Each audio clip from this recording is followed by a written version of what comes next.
Eee, sudah jam 5 sesuai dengan kesepakatan kita kemarin, terutama dengan para core di kelas. Jadi, untuk perkuliahan patologi umum, khususnya topik host parasite relationship akan kita mulai pada sore hari ini jam 5 sore. Ya, uh, mohon nanti para korti mungkin ada salah satu yang bisa berkenan untuk sharing link presensinya.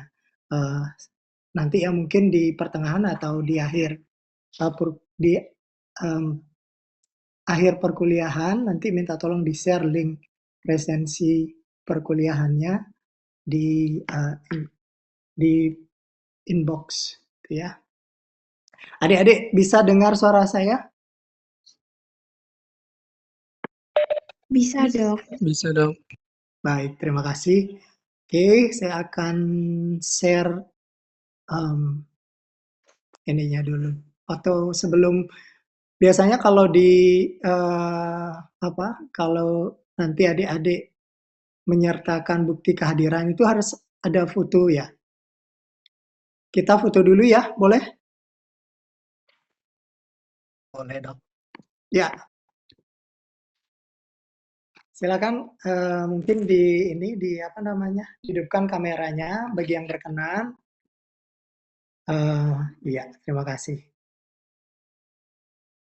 Oke, pada cakep-cakep semua ya. Sore-sore hari udah cakep-cakep semua. Semoga masih semangat pada hari ini untuk mengikuti kuliah. Adik-adik silakan untuk di screenshot ya, karena nanti sebagai bukti bahwa kita mengadakan perkuliahan hari ini. Kalau tidak salah adik-adik itu harus menyertakan bukti screenshotnya ya. Ya, silakan adik-adik sekalian di screenshot ya. Oke, saya hitung ya sampai 5 harusnya udah di screenshot masing-masing nanti untuk disertakan di link presensinya. Oke, 1, 2, 3, 4, 5. Oke. Ya, terima kasih bagi yang berkenan untuk tetap menghidupkan kamera, tidak apa-apa. Kalau misalnya mau tidak dihidupkan, kameranya juga tidak apa-apa. Baik, untuk sekarang saya share. Ups.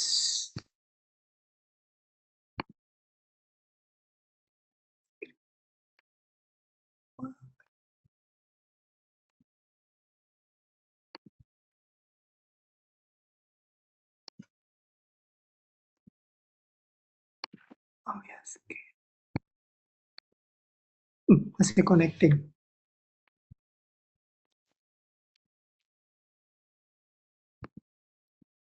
Ups.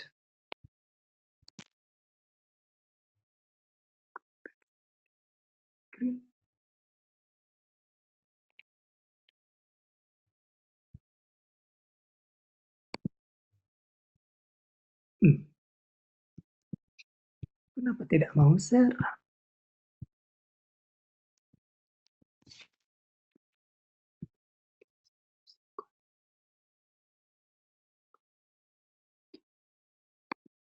Oke.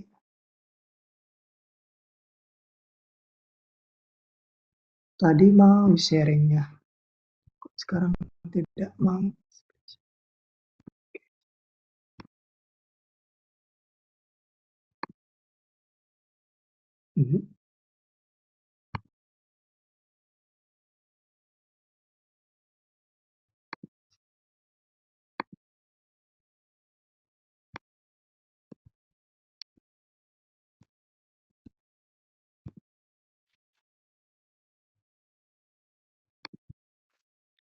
Kok tidak bisa ya?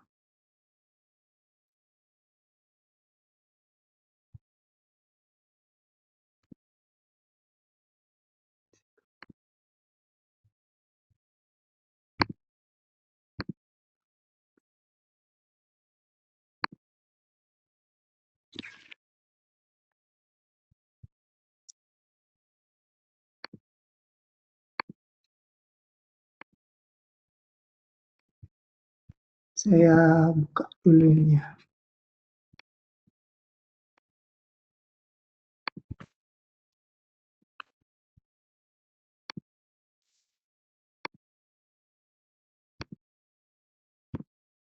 Oke. Adik-adik bisa lihat PPT-nya? Bisa, Dok. Oke, terima kasih Claudia. Ya, kita mulai ya. Untuk perkuliahan, selamat sore adik-adik sekalian. Mungkin agak telat sedikit kita mulai karena ada permasalahan sharing PPT. Untuk hari ini, sore ini, saya akan melanjutkan mata kuliah patologi umum, khususnya di host parasit relationship. Oke. Jadi adik-adik mungkin sudah mengetahui apa itu host, parasit, dan hubungannya gitu. Host ini maksudnya adalah induk semang atau individu, atau dalam hal ini di dunia veteriner atau dunia kedokteran hewan itu kita menyebutnya sebagai induk semang atau host gitu ya. Sedangkan kalau parasit di sini ini maksudnya adalah agen-agen infeksius, agen-agen yang bersifat patogen yang dapat menyebabkan suatu kondisi kelainan atau penyakit pada individu tersebut gitu atau pada hostnya. Nah, ini yang dimaksud parasit di sini sekali lagi bukan hanya parasit eksternal atau parasit internal gitu. Yang dimaksud parasit di sini adalah virus juga termasuk di dalamnya, bakteri juga masuk di dalamnya dan sebagainya. Kemudian di sini sebenarnya kita mau membicarakan tentang apa itu hubungan antara host dengan agen penyebab penyakit atau parasitnya. Kenapa di sebagian individu yang terinfeksi suatu agen parasit itu bisa menimbulkan sakit, tetapi di individu yang lain itu tidak bisa menimbulkan sakit dari agen penyakit atau agen penyebab penyakit yang sama. Ini ada beberapa faktor-faktor yang menyebabkan suatu individu atau host itu dapat terinfeksi atau tidak dapat terinfeksi dari suatu agen parasit atau dari suatu penyakit itu ya. Nah, namun sebelum kita masuk lebih ke sana, jadi hubungan host sama parasit ini, kalau adik-adik masih ingat di pelajaran SMP atau SMA, itu ada namanya simbiosis, itu ada simbiosis mutualisme, komensalisme, parasitisme gitu ya. Jadi hubungan antara suatu individu dengan individu yang lain itu dapat bersifat saling menguntungkan atau dapat bersifat yang satu menguntungkan, yang satunya tidak merasa dirugikan, atau yang satunya menguntungkan dan yang lagi satu itu bersifat merugikan. Host di sini adalah tentang hewan atau bahan pangan atau food animal. Kemudian bisa jadi hewan kesayangan, misalnya anjing, kucing, kelinci gitu ya, ataupun hewan liar atau wild animal, atau hewan percobaan atau hewan-hewan uji atau hewan lab atau hewan khusus maupun hewan akuatik. Kemudian agen penyakitnya bisa bakteri, bisa virus, parasit, atau bisa jamur atau fungi, atau toksin yang dihasilkan baik itu bakteri maupun parasit atau fungi, atau bisa juga yang lebih sederhana dari virus, itu yang namanya prion atau suatu protein yang bersifat infeksius atau bersifat patogen, itu ada istilahnya prion ya. Nah, jadi antara host itu ada yang bersifat infektif gitu. Jadi kalau misalnya ada suatu agen penyakit itu masuk ke dalam tubuh host, jadi host itu bisa terinfeksi, bisa menimbulkan suatu gejala klinis atau sakit.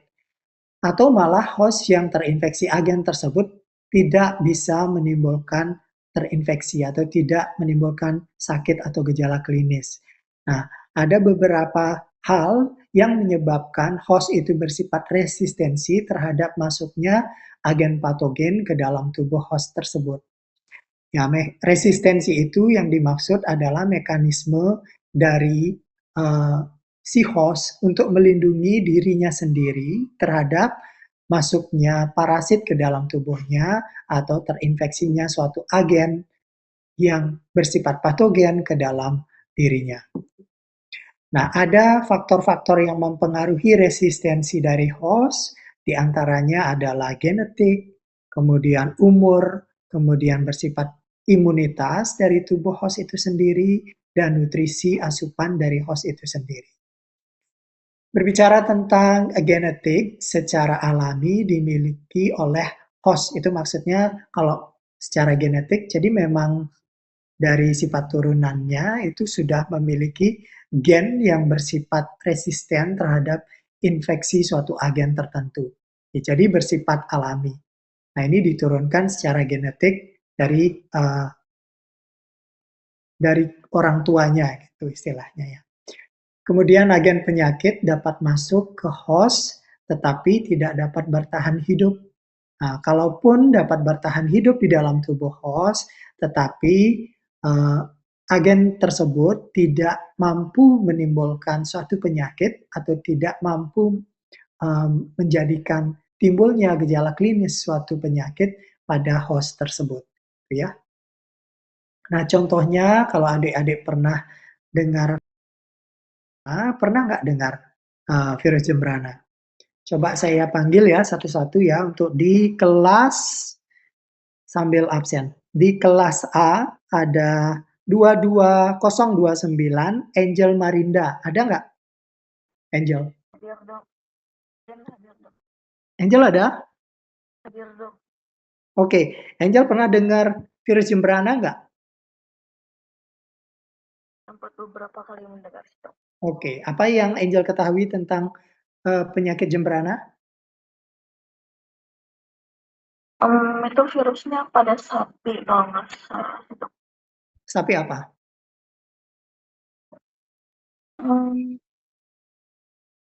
Virus. Nah, itu virus Jembrana itu dia bersifat sensitif pada sapi Bali, tetapi tidak bersifat sensitif pada sapi perah. Itu, ya. Dari namanya Jembrana, apa coba saya panggil Adi Irmawan, hadir nggak? 22025. Sekali lagi, Adi Irmawan, hadir? Oke, barangkali tidak hadir. Selanjutnya, Firdan, 22007. Firdan hadir? Oke, tidak ada.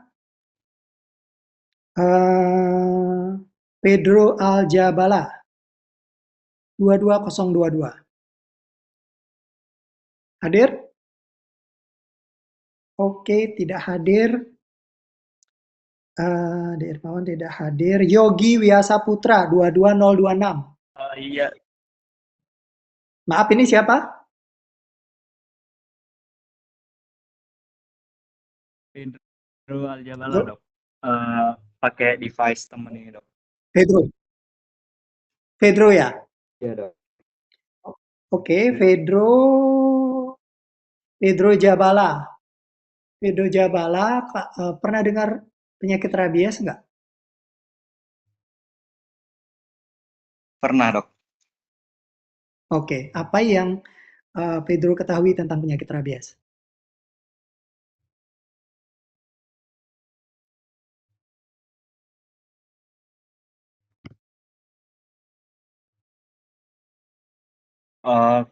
Penyakit yang disebabkan oleh virus. Penyakit yang disebabkan Yang oleh menyerang. virus yang Ya, yang menyerang. Iya dok. Nyerang apa? Hewan-hewan yang seperti anjing, kucing, monyet yang gitu. Oke, ya. Terima kasih Pedro. Jadi virus rabies itu bisa menginfeksi hewan pembawa rabies itu termasuk anjing, kucing, kera gitu ya. Nah, kemudian kalau virus rabies ini tetapi secara genetik tidak bisa menginfeksi ayam gitu. Ya, karena ayam itu tidak ada reseptornya terhadap virus rabies gitu maksudnya. Kemudian Rafinka Zalianti 22035 hadir? Hadir, Dok. Hadir. Kalau penyakit rabies ini bisa nggak menyerang manusia? Bisa, Dok. Bisa. Jadi penyakit ini bersifat apa kalau bisa menyerang hewan dan manusia? Zoonosis, Dok. Zoonosis, oke, makasih. Selanjutnya, baik Ayu Waningsih, ada? Baik Ayu Waningsih, 22036. Oke, tidak ada. 22041 Nur Halifah, hadir? Dok. Oke. Hadir, Dok. Kenapa? Nur Halifah, jaringan atau organ yang diserang virus rabies itu apa?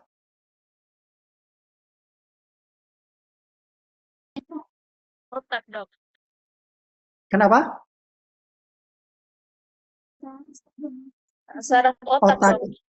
Iya. Jadi jaringan saraf atau otak. Oke, makasih. Kemudian Febrian hadir. Kemudian kita ke penyakit EDS. Ini mungkin bisa dibantu Dea Purnami. 22046 hadir? Hadir, Dok. Oke, Dea mengetahui nggak tentang EDS?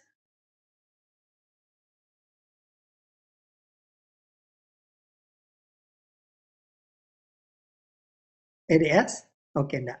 Mungkin Grace Sinambela 047 bisa bantu? Grace hadir nggak?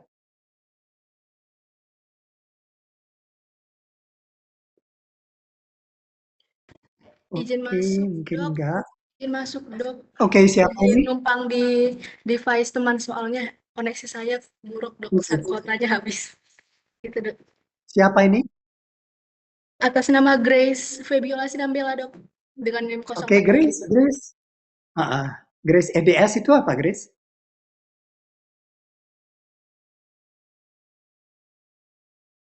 Gimana, Dok? EDS apa? Penyakit EDS tidak menimbulkan klinis pada mamalia. Artinya EDS ini menyerang hewan apa? Izin menjawab, Dok.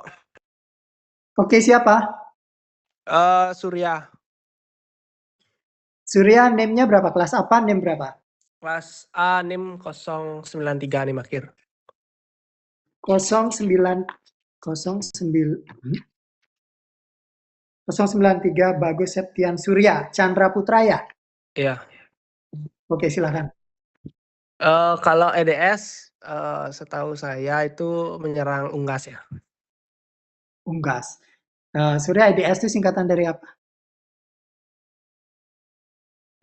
EDS, sebentar, Dok. Bisa di-googling. Endemik ya? Oh, nggak apa-apa. Bukan. Bukan ya? Iya, kalau unggas E itu telur. Oh, kurang. Oke, kita lanjut aja ya. EDS itu adalah egg drop syndrome, betul. Jadi menyerang unggas, terutama ayam, ya ayam petelur. Biasanya kalau terinfeksi EDS itu tidak, telurnya utamanya akan menurun jumlahnya. Kemudian lama-lama itu bisa tidak menghasilkan telur gitu ya. Nah, kalau penyakit EDS ini biasanya tidak menimbulkan sakit pada mamalia apabila mamalia itu terinfeksi. Jadi ini beberapa contoh-contoh penyakit yang ada atau virus yang mampu menginfeksi individu, tetapi individu yang lain tidak gitu. Misalnya sekali lagi virus Jembrana itu bersifat sensitif, dapat menginfeksi sapi Bali, sedangkan pada sapi perah itu tidak bersifat sensitif gitu ya. Kalau virus rabies itu mampu menginfeksi, menyerang otak dari anjing, kucing, bahkan manusia, tetapi bila terinfeksi virus rabies, bila ayam terinfeksi virus rabies, itu dia tidak akan menimbulkan sakit pada ayam tersebut. Sedangkan pada penyakit egg drop syndrome pada ayam, terutama ayam petelur atau layer itu, atau laying hens bahasa Inggrisnya, itu virus ini bila menginfeksi mamalia tidak akan menimbulkan gejala klinis. Jadi itu yang dimaksud dengan resistensi bersifat genetik.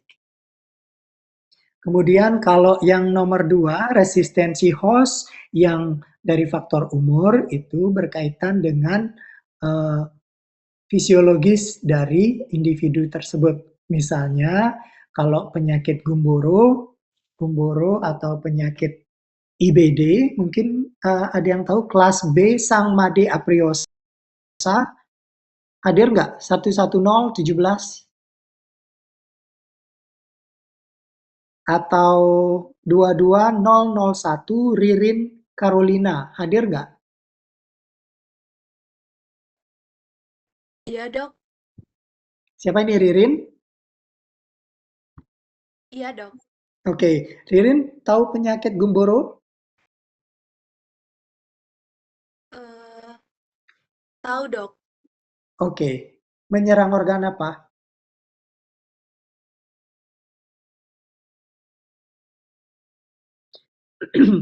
Oke, enggak apa-apa, mungkin bisa dibantu Sagita Mariunema 22002.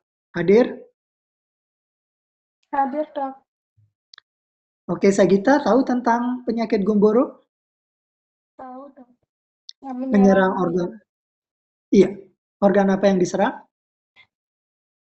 organ limpatik. Organ limpatik khususnya apa? Ada banyak loh organ limpatiknya. Khususnya organ apa? Bursa Fabricius. Bursa Fabricius, oke betul. Terima kasih Sagita. Selanjutnya saya minta bantuan Adelia Syadira 012. Hadir? Iya, Dok. Hadir, Dok. Oke. Ardelia, IBD singkatannya apa?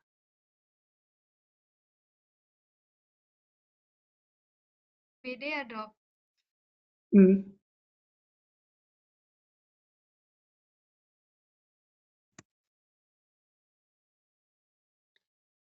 Oke, Adelia. Infectious bursal disease, Dok. Oh iya, infectious bursal disease gitu. Oke, makasih Ardelia. Jadi, nah ini resistensi pada umur di host itu bisa karena kalau di umur muda itu dia cenderung lebih sensitif terhadap infeksi suatu patogen atau penyakit gitu karena secara umum perkembangan daya tahan tubuhnya belum sempurna gitu ya. Nah, dalam hal ini kalau contoh penyakit gumboro atau infectious bursal disease itu karena unggas muda atau ayam muda, organ bursanya itu masih ada.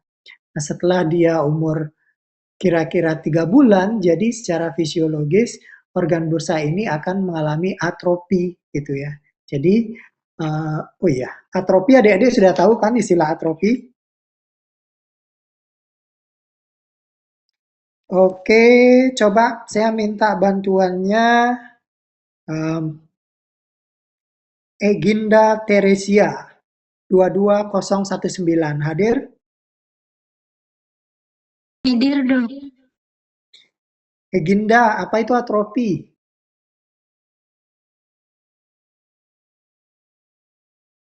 Ya, harusnya dapat atrofi, hipotrofi, atresia, hiperplasia, hipoplasia, dan sebagainya. Itu.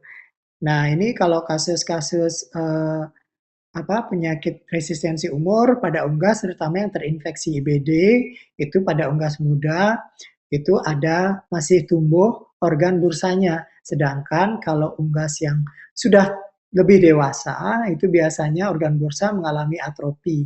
Namanya atrofi fisiologis. Eginda, apa itu atrofi? Bisa dibantu Cynthia Kurniawan, Aura 03322 hadir nggak? Aura, Cynthia. Aura? Iya, hadir, Dok. Hadir. Oke. Bisa bantu? Atrofi itu mungkin Pembuangan sebagian atau seluruh bagian tubuh. Pembuangan sebagian atau seluruh bagian tubuh. Oke, bisa dibantu tolong Nurma Sanita 22044 hadir?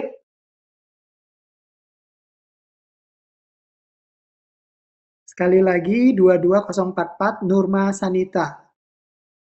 Oke, tidak hadir ya. Tidak hadir, kita lanjut minta bantuannya. Siapa? Izin membantu menjawab, Dok. Oke, ini siapa? Intan Oktavianingrum dengan NIM 045. Oke, 22045 Intan Oktavianingrum. Silakan Intan. Atrofi itu pengecilan atau penyusutan suatu organ atau jaringan di dalam tubuh. Iya, betul. Jadi atrofi itu adalah penyusutan atau pengecilan ukuran dari suatu organ. Nah, pada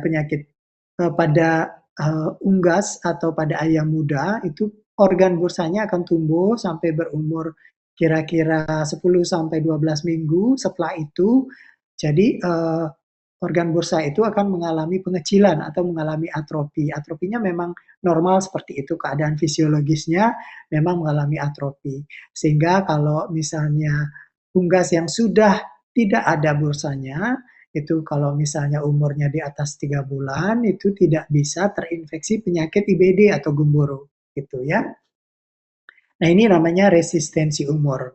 Begitu pula dengan penyakit limfoid leukosis pada unggas. Nah, kalau justru penyakit limfoid leukosis ini unggas yang lebih tua yang lebih rentan terinfeksi dibandingkan dengan unggas yang muda.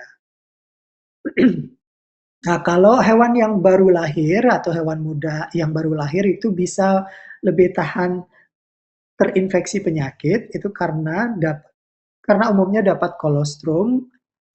Di dalam kolostrum itu ada banyak maternal antibody yang yang diperoleh dari antibody induknya. Gitu, sehingga hewan-hewan muda yang baru lahir kalau dapat asupan kolostrum yang cukup itu lebih jarang sakit atau lebih tahan terhadap infeksi. Namun jika maternal antibody dari induk itu sudah mulai berkurang, jadi hewan-hewan muda itu akan bersifat rentan terhadap infeksi penyakit. Nah, itu ya. Jadi ada beberapa contoh-contoh resistensi dari infeksi yang dipengaruhi oleh faktor umur pada host itu sendiri. Kemudian yang selanjutnya ada faktor imun, gitu. Imun resistensi berkaitan dengan kekebalan tubuh, di mana host yang sudah terpapar dengan agen penyakit atau agen biologi sebelumnya, baik itu secara alami maupun buatan, itu mampu memiliki zat kebal di dalam tubuhnya. Sehingga bila nanti terinfeksi dari patogen yang sama atau agen biologi yang sama, itu biasanya dapat lebih tahan. Gitu ya. Itu yang kalau imun. Imun ini terkait dengan adanya zat agen di dalam tubuh, gitu ya. Yang kalau misalnya zat kebal maksudnya ya, zat kebal tubuh itu yang baik bersifat humoral maupun bersifat seluler. Nah, mungkin saya coba panggil Weifa Putri 22039 ada? Kelas C? Hadir, Dok. Hadir.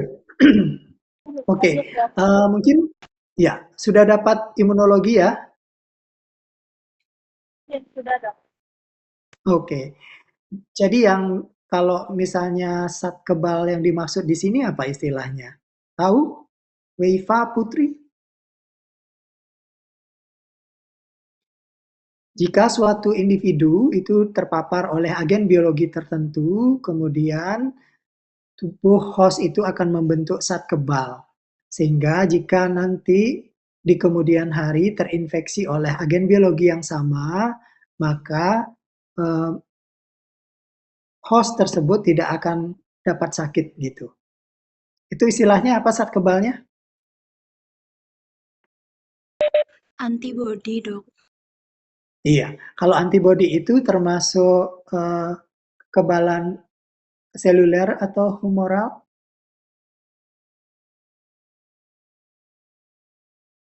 Wahyu Ginting bisa bantu 22058.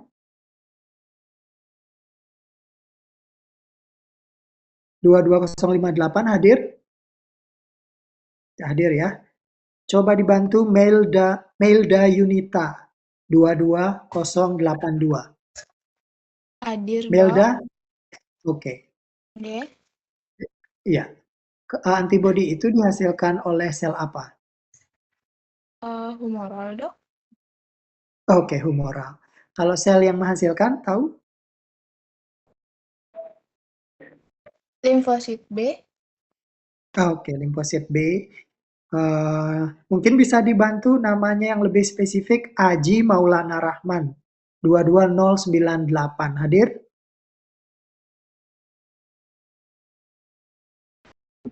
Ya, hadir dok. Aji, oke. Aji tahu nggak sel apa yang menghasilkan antibodi? Sel limfosit B yang menghasilkan antibodi itu sel apa?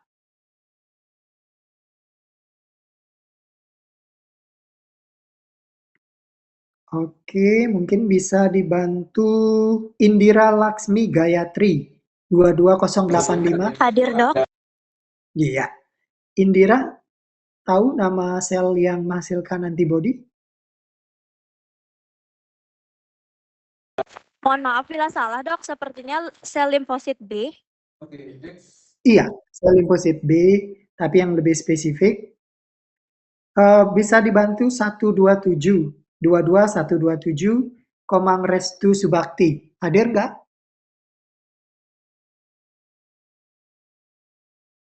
Hadir dok. Oke. Bisa bantu Restu? Sel apa namanya? Oke, kalau nggak ada, mungkin nanti adik-adik perlu baca lagi, ingat-ingat lagi ya, atau mungkin perlu Izin, dengar Dok. sel plasma, ya? Sel darah putih atau leukosit, Dok? Sel darah putih. Oke, sel darah putih atau leukosit. Adik-adik mungkin bukan mungkin ya, harusnya sudah pernah dapat topik peradangan, udah pernah kan? Udah pernah kan? Ya, jadi komponen sel itu ada apa aja? Komponen sel? Komponen sel ada, bisa dibantu nggak? Dwi Puspita Dewi 22138. Hadir nggak? Hadir, Dok. Komponen sel terdiri dari apa aja? Puspita Oh, Dewi. kalau nggak salah Komponen darah. ada membran sel. Enggak, sorry, komponen darah. Oh, komponen darah. Ya. Harusnya di peradangan adik-adik udah dapet kan? Patologi umum peradangan. Jadi sel-sel radang itu bergerak, kalau misalnya terjadi peradangan di suatu jaringan atau wilayah, nah jadi sel-sel radang itu akan aktif dari sebelumnya di dalam pembuluh darah, itu akan keluar melalui ruang antar endotel di pembuluh darah. Itu dengan gaya kemotaktik, keluar pembuluh darah, kemudian bereaksi dengan agen asing. Gitu. Nah, jadi sel-sel radang itu sebenarnya adalah komponen dari sel darah yang mana? Coba dibantu Gusti Ngurah Bagus Wilwatikta 22141. Hadir? Sekali lagi 22141. Gusti Ngurah Bagus Wilwatikta hadir nggak?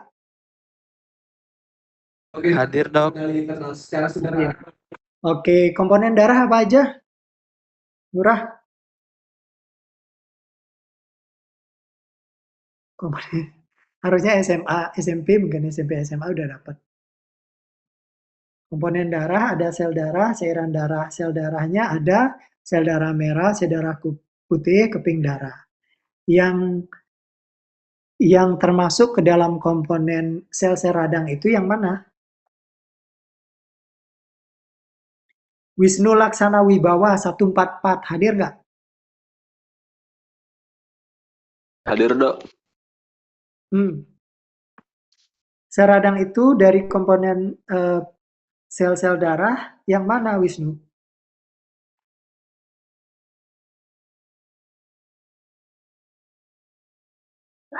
Waduh, nggak ada ide. Izin, Dok. Oke, siapa ini? Claudia, Dok, dari kelas Claudia NIM 054, Dok. 054 Claudia Sintabela. Oke. Silakan Claudia. Dari komponen darah Niko yang termasuk dalam sel-sel radang itu merupakan leukosit, Dok, di mana yang awal ada itu biasanya neutrofil, Dok. Dilanjutkan dengan yang lainnya itu ada monosit dan lain-lain. Begitu, Dok, eosinofil. Terima kasih. Iya, Dok. betul. Claudia kemarin dapat kan itu untuk sel-sel radangnya pada topik peradangan patologi umum? Nggih, sudah, Dok, dengan Dok Oke radang dan kesembuhan, Dok. Iya, radang dan kesembuhan. Kalau berdasarkan kelompok sel radangnya, ada sel radang yang memiliki granul di dalam selnya, ada yang tidak memiliki granul atau disebut agranulosit dan granulosit. Sedangkan berdasarkan bentuk intinya, ada yang polimorfonuklear, ada yang monomorfonuklear. Itu udah tahu adik-adik? Karena ini penting nanti adik-adik di ujian. Kemudian nanti selama patologi umum, sistemik 1, sistemik 2, koas pun nanti adik-adik sampai dapat ini. Jadi jangan sampai lupa ya, diingat terus, dibaca-baca terus. Apalagi nanti kalau adik-adik mau jadi dokter gitu ya. Walaupun dokter hewan, tapi nanti ilmunya sama dokter manusia. Gitu. Komponen sel-selnya, sel-sel radangnya juga sama. Gitu. Ya, itu jangan sampai lupa kalau berdasarkan derajat peradangannya, ada yang mild, ada yang severe gitu, kemudian ada yang lokal, multifokal, ada yang diffuse gitu. Itu jangan sampai lupa ya, termasuk yang monomorfo, polimorfonuklear, mana kelompok sel radang monomorfonuklear, mana yang polimorfonuklear gitu. Kalau misalnya sel radang yang monomorfonuklear yang dominan terlihat di jaringan, artinya apa gitu nanti. Kalau misalnya yang polimorfonuklear yang dominan terlihat terinfiltrasi di jaringan, itu artinya apa gitu, peradangannya bagaimana gitu. Nanti adik-adik belajar yang basic ini dulu di patologi umum, kemudian nanti aplikasinya di masing-masing sistem organ. Jangan sampai lupa, dan kalau lupa dibaca lagi gitu. Bacanya sering-sering, nggak usah bacanya terlalu detail, tapi kalau bisa sering dibaca itu akan susah lupanya gitu. Jadi akan ingat terus, ya. Karena ini akan terus dapat sampai nanti adik-adik koas pun ditanyakan sama dosen-dosen, terutama pada saat ujian gitu. Oke? Ya, kita lanjut. Kemudian resistensi karena faktor imun, hewan yang sudah kebal itu akan mampu mengatasi agen atau produksi agen sebelum menimbulkan lesi. Dalam keadaan tertentu, kekebalan tidak dapat mencegah infeksi. Jadi walaupun sebenarnya suatu individu itu kebal, gitu ya, punya zat antibodi, tetapi kalau tingkat virulensi agen yang infeksi itu lebih tinggi, apalagi misalnya jumlah agennya itu lebih banyak yang menginfeksi host, jadi host itu tidak akan mampu bertahan atau penyakit akan timbul atau klinis akan timbul. Jadi seperti itu, ya. Artinya kalau misalnya antibodi itu ada pada jumlah yang protektif, kalau adik-adik pernah dengar antibodi yang protektif, itu artinya dia mampu nanti melawan agen-agen asing sejenis gitu ya, yang masuk atau menginfeksi dari host tersebut. Kalau tidak bersifat protektif atau artinya antibodi itu jumlahnya di bawah standar gitu ya. Nah, kalau jumlah dari agen infeksi yang masuk lebih banyak, itu tentu saja infeksi akan terjadi. Tuh, ya, maksudnya seperti itu. Dalam keadaan tertentu, kekebalan tidak dapat mencegah infeksi. Nah, resistensi karena faktor imun itu misalnya kalau adik-adik pernah dengar vaksinasi ya, jadi ada vaksin atau imunisasi gitu atau vaksinasi itu adalah dimasukkan suatu zat asing gitu, baik itu dimatikan, dilemahkan dan sebagainya ke dalam tubuh host itu fungsinya agar men-trigger atau menghasilkan antibodi yang sejenis dengan antigen atau agen asing yang masuk atau dimasukkan ke dalam tubuh gitu ya. Jadi vaksinasi itu artinya memberikan vaksin baik aktif maupun inaktif atau kill vaksin ke dalam tubuh host atau ke dalam individu ataupun ke dalam kelompok individu dalam suatu populasi. Keuntungan dari dilakukannya vaksinasi adalah dihasilkannya antibodi yang dapat menghambat infeksi atau dapat menghambat melekatnya agen asing ke dalam sel atau jaringan dari tubuh host. Kemudian adanya antibodi mengendapkan atau menggumpalkan agen penyakit ataupun racun, adanya antibodi yang memudahkan kerja makrofag untuk memakan atau memfagosit, dan juga PMN. Nah ini PMN. PMN ini maksudnya polimorfonuklear, jadi kelompok sel radang dari polimorfonuklear atau PMN. Itu membersihkan bibit-bibit atau agen penyakit. Kemudian yang keempat, mengurangi sebaran dari bibit penyakit atau mengurangi shedding. Shedding ini maksudnya adalah jika suatu individu terinfeksi oleh agen penyakit, jadi agen tersebut bisa memperbanyak diri di dalam tubuh host tersebut dan bisa menyebar melalui darah atau bisa menyebar secara sistemik atau di organ-organ yang ada di dalam tubuh host tersebut. Apabila host itu kencing atau batuk atau buang air besar, jadi agen penyakit itu biasanya si virus ya, itu dapat keluar bersama air kencingnya, bersama kotorannya, bersama bersinnya gitu ya, droplet air di bersinnya itu, jadi itu namanya shedding gitu ya, mengeluarkan agen patogen dari individu yang terinfeksi. Itu maksudnya seperti itu shedding. Kemudian yang kelima, melatih sel kebal atau sel limfoid yang lebih agresif. Nah ini kalau adik-adik pernah dengar sel memori, jadi kalau pertama kali suatu individu itu terinfeksi suatu penyakit, jadi individu di dalam tubuh tersebut akan membentuk sel antibodi. Jadi sel antibodi itu tidak selamanya akan banyak ada di dalam tubuh. Jadi kalau waktu lama sel-sel itu, antibodi itu akan turun. Nah, pada saat turun, apabila nanti ada infeksi yang sama, jadi yang bekerja itu adalah sel-sel memori. Oh, ini adalah infeksi yang sebelumnya pernah masuk ke dalam tubuh host. Sehingga sel-sel memori ini akan mengingatkan sel limfosit B, khususnya sel plasma, untuk menghasilkan lagi antibodi yang sejenis. Itu untuk memblokir agen-agen asing atau patogen yang masuk ke dalam tubuh host itu lagi. Gitu. Jadi seperti itu ya. Gampangnya untuk menjelaskan fungsi dari sel-sel memori gitu ya. Namun keburukannya, jadi vaksin itu ada keburukannya juga ya, nggak cuma keuntungannya, walaupun keuntungannya lebih banyak gitu. Tapi keburukannya, individu yang mempunyai antibodi tanggung, ini maksudnya antibodi tanggung itu adalah antibodi yang tidak pada level protektif atau antibodi yang jumlahnya tidak banyak gitu. Gampangnya. Jadi antibodi ini bisa jadi tempatnya ngumpet dari bibit penyakit. Jadi misalnya kalau kasus denggi atau demam berdarah, itu agen penyakitnya atau virus dengginya itu dia bisa bersembunyi pada antibodi itu sendiri. Gitu. Itu disebut antibody dependent enhancement. Jadi kalau misalnya antibodinya nggak bagus, jadi virus penyebab denggi itu bisa bersembunyi justru di antibodi tersebut gitu ya. Kemudian yang kedua, antibodi yang tanggung atau tidak matching mempercepat perubahan sifat bibit penyakit.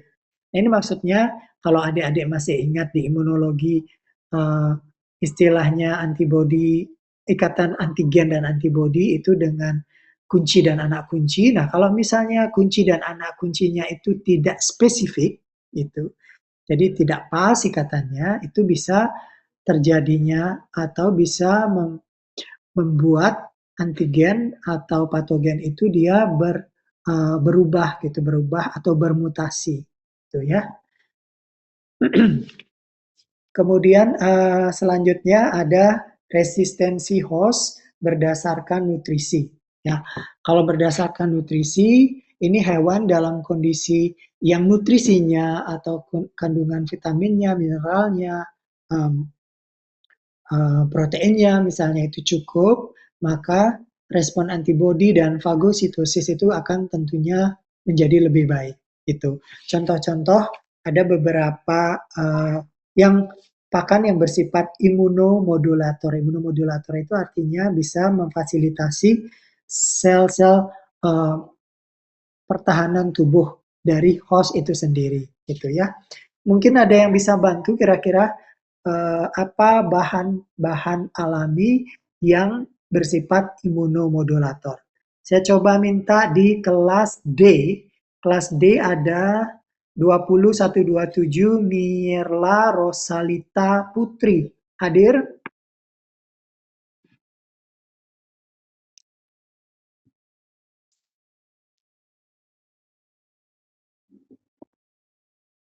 Mirla Amanda Putri. Rosalita Amanda Putri. Hadir nggak? 127?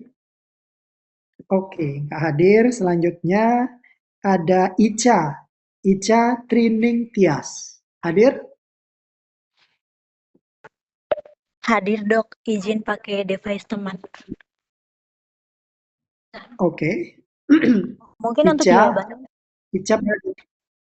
Ica pernah dengar imunomodulator nggak? baru pertama kali ini sih dok.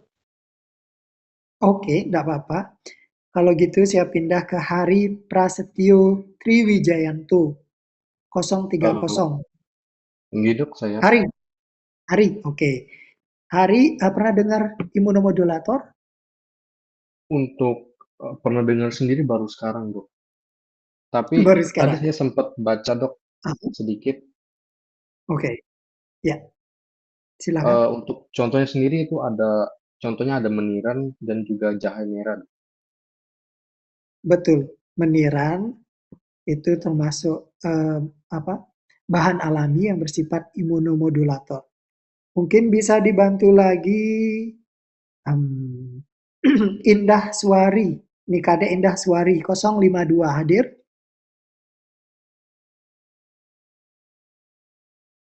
Indah Suari mungkin tidak hadir. Selanjutnya, oke. Bisa ngasih contoh yang lain? Hadir dok. Iya, Indah Suari kira-kira selain meniran tadi yang disebutkan apa lagi? Kunyit mungkin dok. Kunyit, iya kunyit bisa. Kunyit bisa. Selanjutnya Muhammad Fadli 061 hadir.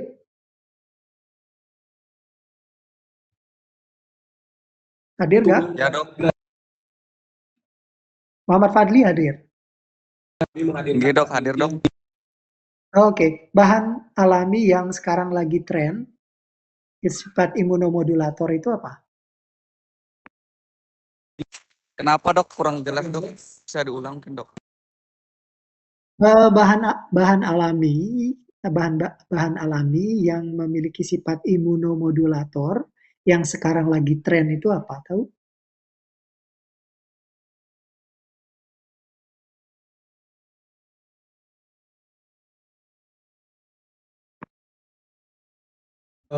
Mungkin kayak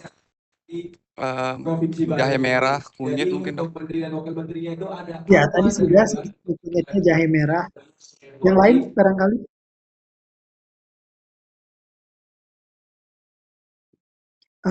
Gede Abdi Gunawan 062 hadir?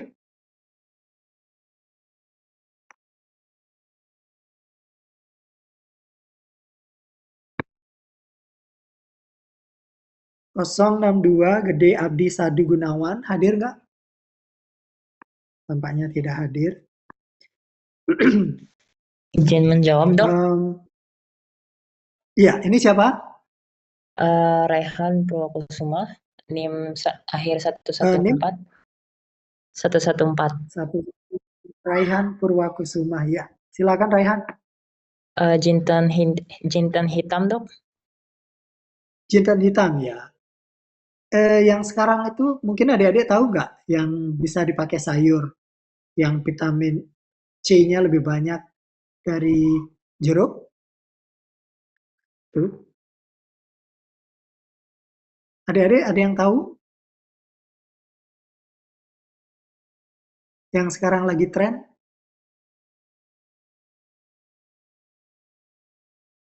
Oke. Izin menjawab, Dok. Siapa ini? Atas nama Igusti Ayu Putu Shinti Andara Devi dengan NIM akhir 003.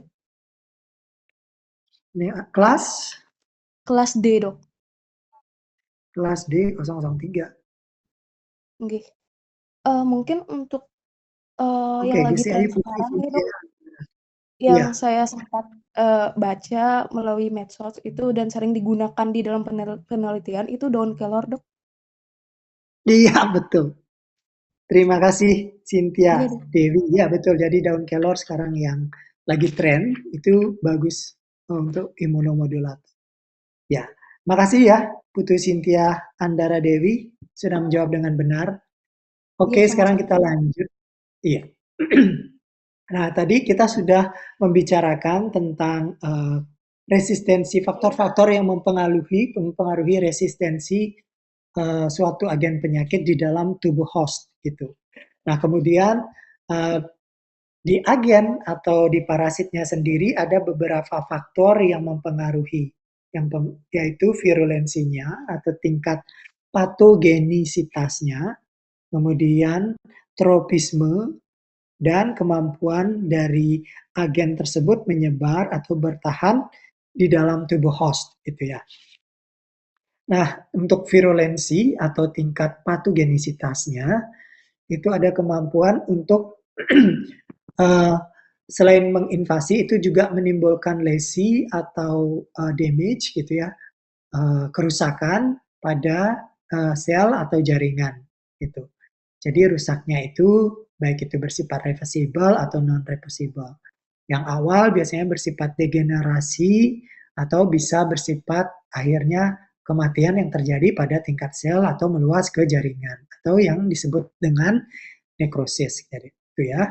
Nah, mungkin adik-adik perlu mengingat kembali apa itu degenerasi, apa itu nekrosis gitu ya.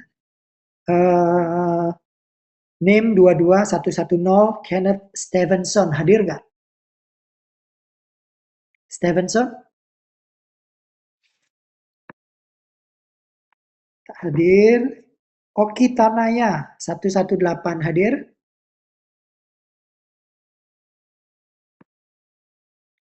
Oki Tanaya 22118. Oke, selanjutnya kalau tidak hadir ada Ifah Rahma Aziz 122. Hadir? Hadir, Dok. Ifah. Ifah, apa bedanya degenerasi sama nekrosis?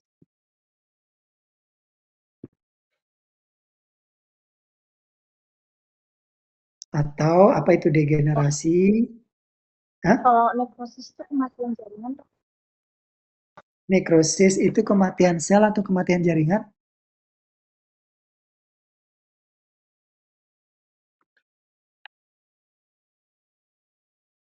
Bisa dibantu.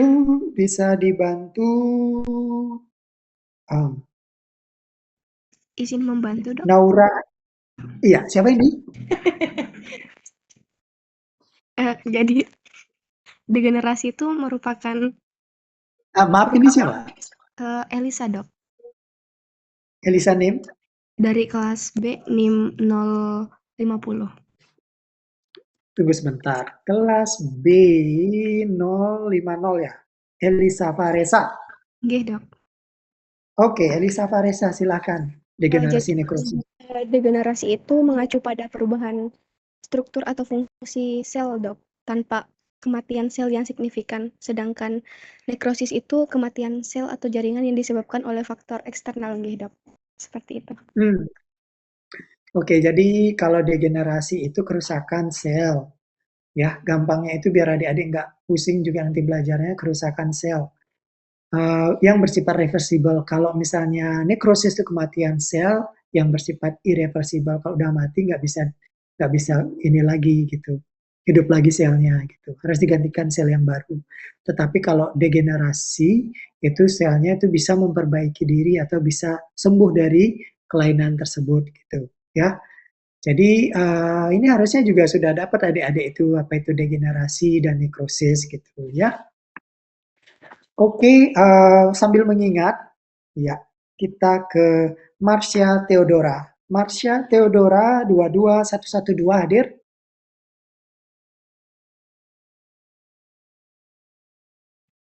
Marsha Theodora nggak hadir, coba ke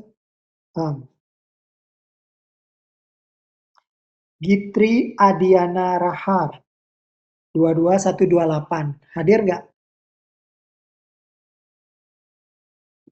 Hadir nggak? Oke, tampaknya tidak hadir. Kita ke Muhammad Edwin Aldrin 22134 hadir nggak?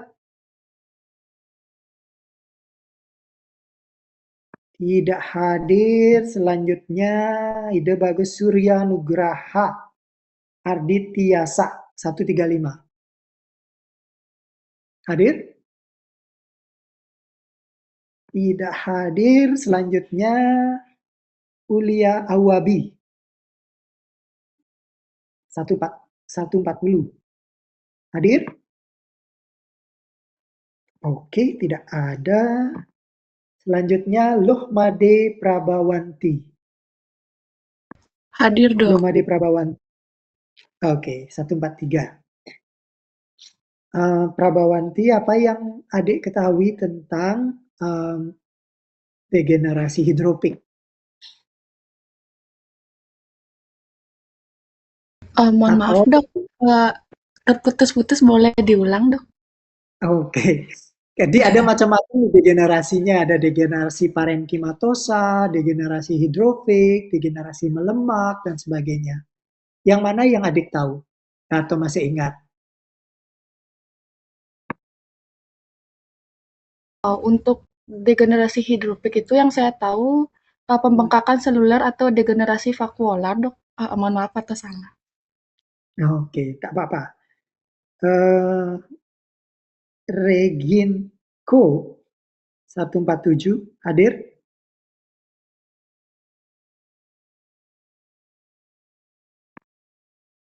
Dua 147 nggak ada. Cornelius Suwowo 149 hadir?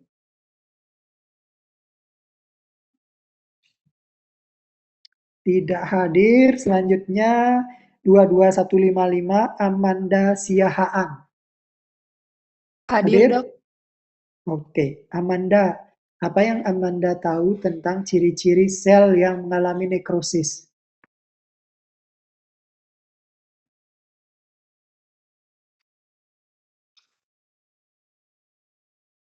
Amanda hadir? Mohon maaf jika salah, Dok. Ya. Selnya berwarna hitam, Dok, menandakan sudah mati selnya. Ya, selnya yang berwarna hitam. Atau apanya sel yang berwarna hitam? Iya, Dok, dikarenakan Oke. mengalami kematian sel. Oke. Ari Kerisna, Inengah Ari Kerisna 161 hadir? Hadir, Dok. Hadir. Pernah dengar pignosis? Mungkin pernah dengar, Dok. Dengar di mana? Pernah dengar dari siapa? Ari? Nggak ingat, Dok, dari siapa. Dari siapa? Siapa kemarin dosen yang ngajar yang ngasih hipnosis?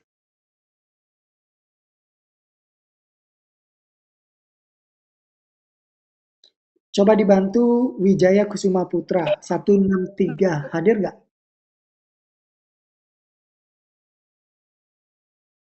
Hadir nggak?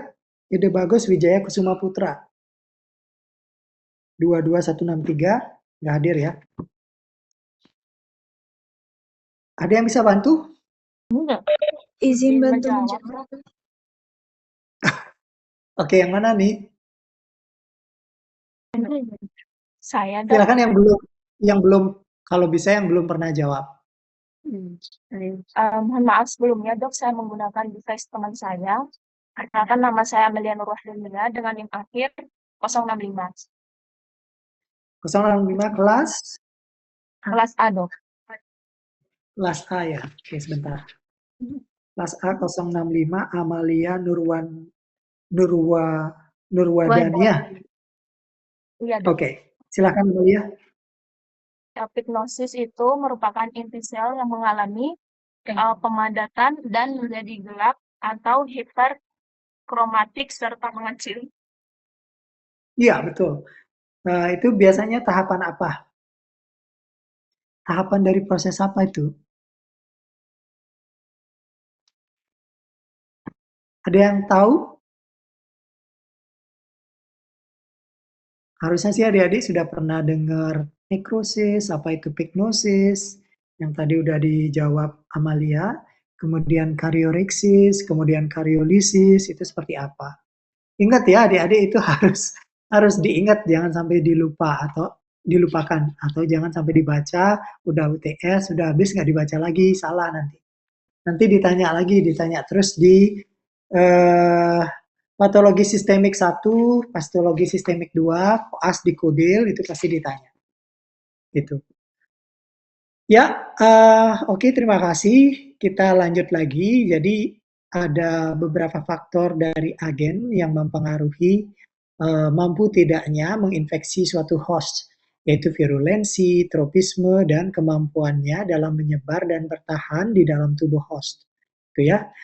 Nah, virulensinya itu bisa mengakibatkan lesi dari sel, baik yang bersifat reversibel atau degenerasi atau degeneratif, maupun yang bersifat nekrosis atau kematian sel.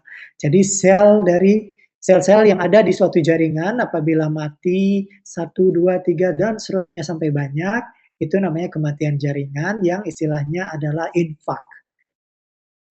Dapat diobati oleh berbagai faktor gitu ya, baik itu toksin, kekurangan dari darah gitu ya, karena benturan mekanis dan sebagainya. Dan banyak faktor ya yang menyebabkan terjadinya nekrosis di tingkat sel atau infark di tingkat jaringan. Tuh. Dan ada tropisme. Tropisme ini adalah jaringan target atau jaringan kesukaan atau predileksi istilahnya, kalau adik-adik tahu, itu adalah organ-organ yang disukai oleh suatu agen penyakit gitu. Misalnya atau contohnya itu ada yang agen yang bersifat epiteliotropik, jadi dia menyukai sel-sel epitel gitu ya, epiteliotropik. Misalnya virus ND atau Newcastle disease itu yang bersifat pneumotropik. Pneumotropik itu dia memiliki sifat yang menyukai atau menginfeksi sel-sel epitel di saluran pernapasan. Kemudian ada lagi distemper. Distemper juga dia bisa menginfeksi lewat saluran pernapasan sehingga virus-virus distemper pada anjing itu lebih menyukai sel epitel atau istilahnya epiteliotropik. Kemudian ada juga sel-sel yang memiliki sifat neurotrop atau menyukai sel-sel saraf. Itu misalnya virus rabies atau virus ND yang bersifat neurotropik gitu. Ya, kalau misalnya adik-adik pernah dengar penyakit atau pernah lihat ayam yang lehernya terpuntir gitu ya, terpuntir atau stargazing itu. Jadi itu bersifat neurotropik ya, ND-nya. Kemudian ada lagi agen 4. parasit yang bersifat viscerotropik. Viscerotropik gitu maksudnya. Viscerotrop itu adalah agen-agen penyakit yang dapat atau mampu menyerang berbagai organ dalam. Itu misalnya ND yang bersifat viscerotropik, atau virus Newcastle disease yang bersifat viscerotropik, filogenik. Kemudian ada coliseptisemia atau penyakit yang disebabkan oleh bakteri coli yang biasanya terjadi pada unggas yang disebut coliseptisemia itu. Nah, itu beberapa contoh-contoh agen penyakit yang dia memiliki sifat tropisme atau memiliki organ-organ kesukaannya dalam menginfeksi host. Kemampuan menyebar dan bertahan di dalam tubuh inang atau host itu biasanya kalau agen infeksi yang bersifat intraseluler itu dia bisa sembunyi di dalam sel-sel host sehingga mampu menghindar dari respon imun dari host itu sendiri. Nah, ini ada beberapa contoh-contoh agen parasit yang mampu menginfeksi suatu individu. Misalnya parasit dari arti sebenarnya itu ada cacing gitu ya, ada protozoa gitu ya. Itu termasuk ke dalam parasit. Kemudian ada fungi atau ada jamur, kemudian ada prokariot dari sel-sel yang duluan yang dulu ada gitu sebelum bakteri itu tapi mampu menginfeksi suatu individu. Kemudian ada virus, kemudian ada prion. Prion itu adalah ontean dari asam amino, tetapi dia bersifat patogenik, gitu ya. Terutama bisa menyerang otak dari individu. Itu misalnya kalau adik-adik pernah dengar apa CJD, itu ada istilahnya penyakit CJD, Creutzfeldt-Jakob disease, gitu ya, itu menyerang otak atau mengakibatkan terjadinya patologi atau kelainan dari organ atau jaringan di otak. Ya.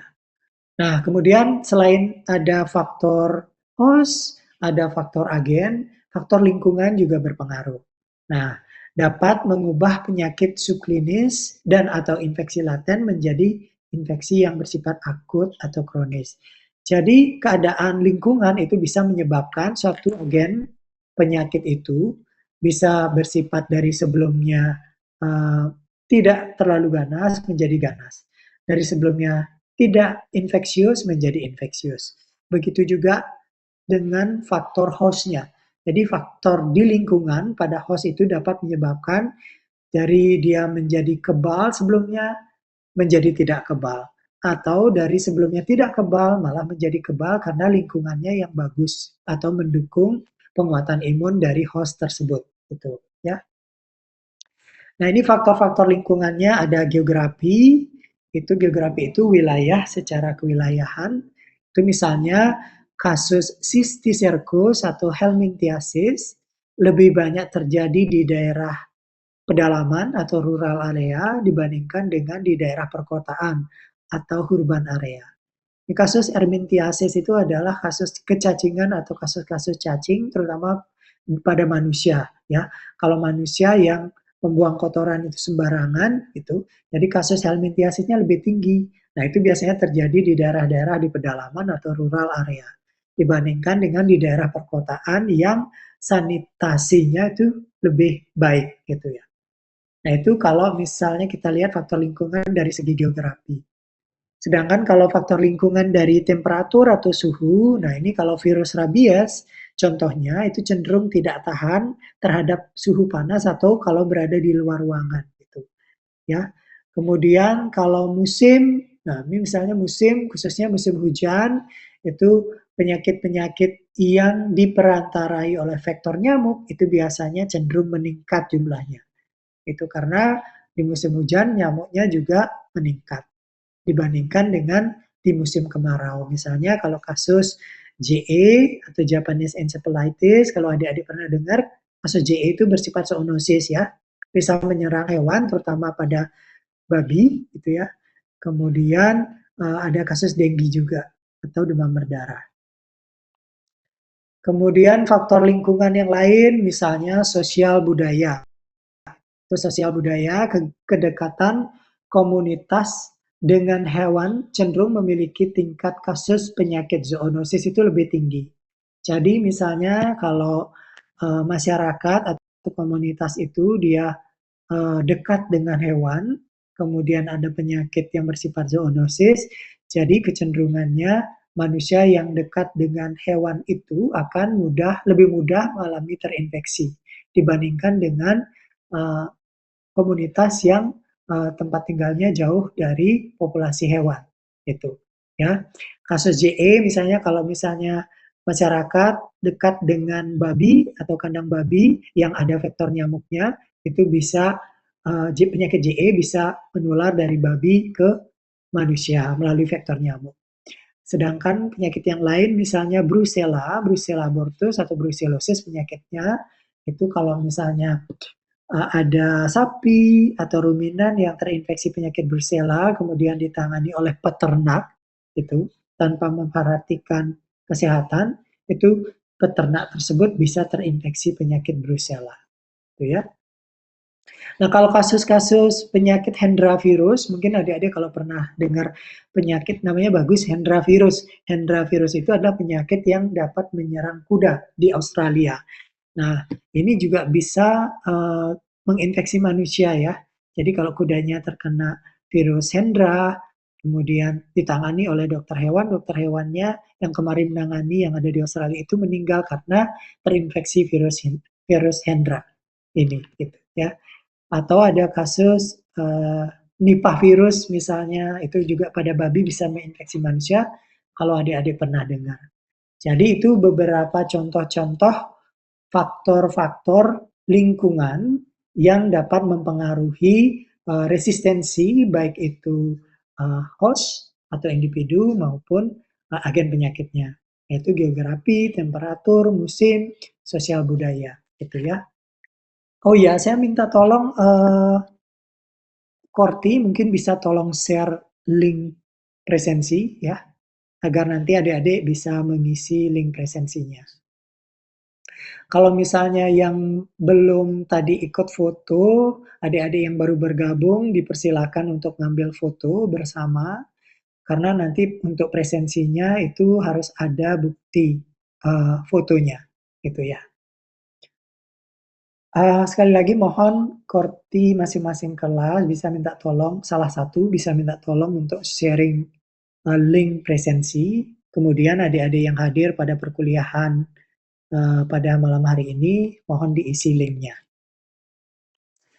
Nah, kemudian kita lanjut lagi sedikit. Ini adalah contoh penyakit zoonosis Japanese encephalitis yang bisa menyerang manusia. Kuda juga bisa diserang penyakit virus JE ini, ya. Kalau penyakit ini bisa lebih sensitif terhadap manusia yang umurnya di bawah 15 tahun, gitu. Di Indonesia kasus Japanese encephalitis ini cukup tinggi, di Bali juga cukup tinggi, makanya sekarang mulai tahun 2018 ada program vaksinasi anti penyakit Japanese encephalitis yang sudah diprogramkan pemerintah. Jadi penyakit ini pada manusia itu bisa menyebabkan encephalitis atau radang otak yang bisa mengakibatkan kelumpuhan maupun kematian itu pada anak-anak yang berumur di bawah 15 tahun. Gitu ya. Jadi perubahannya berupa adanya perivascular cuffing di daerah pembuluh darah otak itu. Kemudian ada infiltrasi sel radang di bagian otaknya gitu ya. Ini gambaran dari histopatologinya.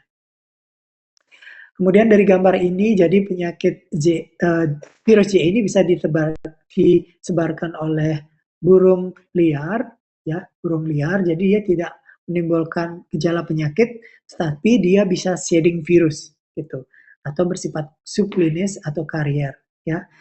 Burung liar ini tidak menimbulkan penyakit, tapi dia mampu membawa virus, mampu shedding virus, kemudian virus di babi, virus JE ini bisa memperbanyak diri, bisa mengalami anemia, kemudian pada saat dia viremia itu bisa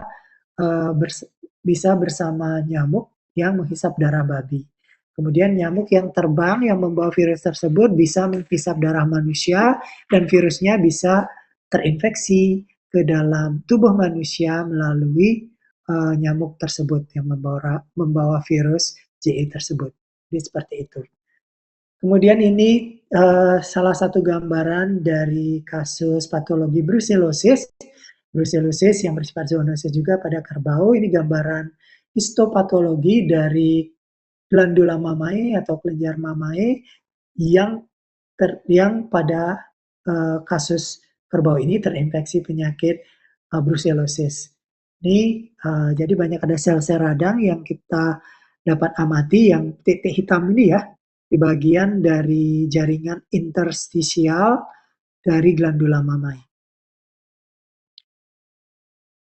Kemudian ini patologi perubahan dari jaringan infeksi Hendra virus pada kuda, terutama di bagian pembuluh darahnya atau vaskulernya. Jadi vaskulernya atau pembuluh darahnya itu terinfiltrasi sel-sel radang monomorfonuklear dalam jumlah yang banyak, gitu ya.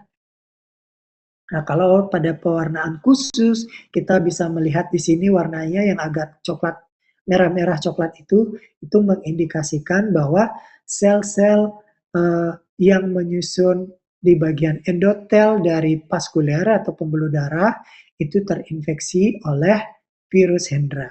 Gitu. Jadi kita bisa amati suatu jaringan itu sel-selnya terinfeksi agen atau tidak. Jadi dengan pewarnaan khusus, jadi sel yang terwarnai khusus ini mengindikasikan bahwa sel-sel di jaringan tersebut terinfeksi oleh suatu agen penyakit. Itu ya. Mungkin itu aja dulu untuk sementara perkuliahan kita kali ini sudah hampir 1,5 jam. Jadi, oke. Adik-adik sekalian saya mohonkan untuk jangan lupa mengisi link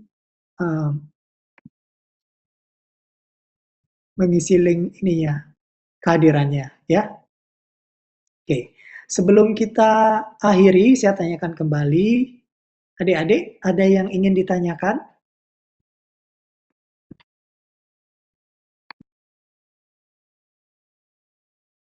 Sudah cukup, Dok. Sudah tidak ada yang dipertanyakan. Sejauh ini jelas, Dok. Oke, baik. Terima kasih. Tapi nanti kalau seandainya ada yang bertanya, jadi boleh di chat juga boleh, nggak apa-apa ya. Nah, saya ingin bertanya lagi adik-adik yang baru bergabung. Kalau misalnya mau foto lagi, mohon diinfo ya sebagai bukti nanti di absensi karena adik-adik dimintakan untuk mengirimkan fotonya gitu. Ada yang ingin untuk foto lagi atau kita foto ulang bersama? Kita foto ulang bersama ya.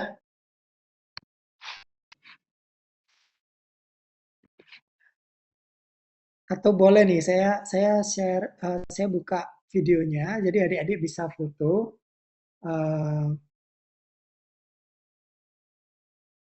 Jadi adik bisa foto untuk nanti bukti disertakan di bukti absensinya.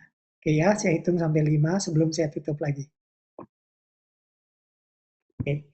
Terutama ini untuk adik-adik yang belum absen, jadi disilakan untuk screenshot, kemudian disimpan, nanti pada saat mengisi link absensi, itu dijadikan bukti untuk mengisi bahwa perkuliahan hari ini diadakan. Amanda, raise hand, silakan.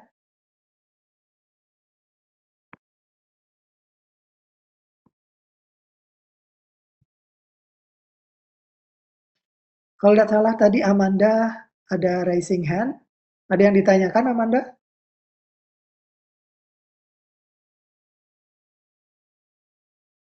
Tidak ada ya? Semoga salah klik. Oke, saya hitung ya adik-adik sekali lagi disilakan untuk screenshot. 1, 2, 3, 4, 5. Cukup ya?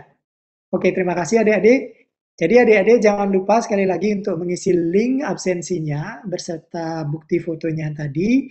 Dan jika sudah selesai adik-adik bisa meninggalkan link Zoom. Ya, terima kasih sudah join untuk perkuliahan online pada malam hari ini dan selamat malam. Selamat malam. Terima kasih.